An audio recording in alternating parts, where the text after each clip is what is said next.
This video is to help you with page 12 in your packet, which asks you to do some practice with radioactive decay equations.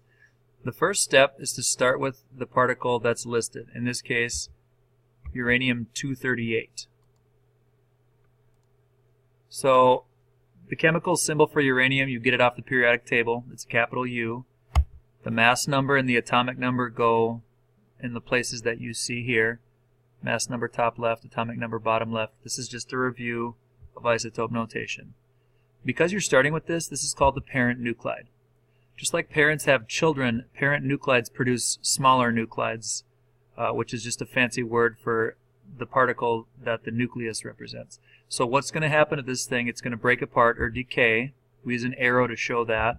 So there's a nuclear decay, and you get some decay particle, in this case an alpha particle, plus some smaller isotope, which we call the daughter nuclide.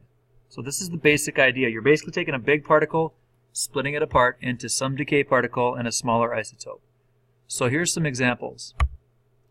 The alpha decay of radium, you start out with 22 for the mass number and 88 for the atomic number, and then you lose 4 on top and 2 on the bottom because you go through an alpha decay. So the way that this works, the numbers on the right side of the arrow have to add up to the same number on the left side of the arrow. So 4 plus what equals 222? Or you could say 222 minus 4 equals 218. On the bottom, 88 minus 2 equals 86. That's how it works. Then you take that number 86, you look it up on the periodic table to find the actual name of the daughter nuclide, which happens to be radon. Most elements over 3 decay like that. 83, I'm sorry. Most elements over 83 go through an alpha decay. So there's an example of an alpha decay.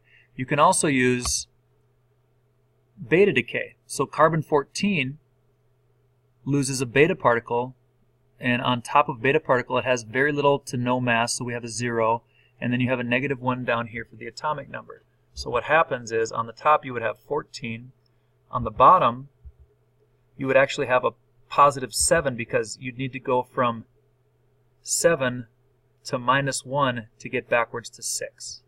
Okay, if you look up number 7 on the periodic table, you see that it's nitrogen. So that's the daughter nuclide for a beta decay. When beta decays occur, you also release some gamma ray radiation, so you can put plus gamma on the end because some high energy light gets released as well. Just to review, atomic number on the periodic table is the smaller of the two numbers. It's the one on top. And the number on the bottom that is usually written as a decimal is an average atomic mass of all the different isotopes in nature. You can also write a beta particle instead of using an E with the Greek letter beta.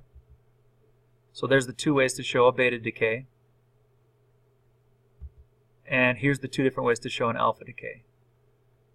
So back to page 12 now. Let's finish this example. Uranium-238 looks like that, and it decays by alpha particle decay, so it loses 4 on top, 2 on the bottom, which leaves you with 234 and 90. If you look up 90 on the periodic table, it's the element thorium. So this is your decay equation for number 1. You finish the rest.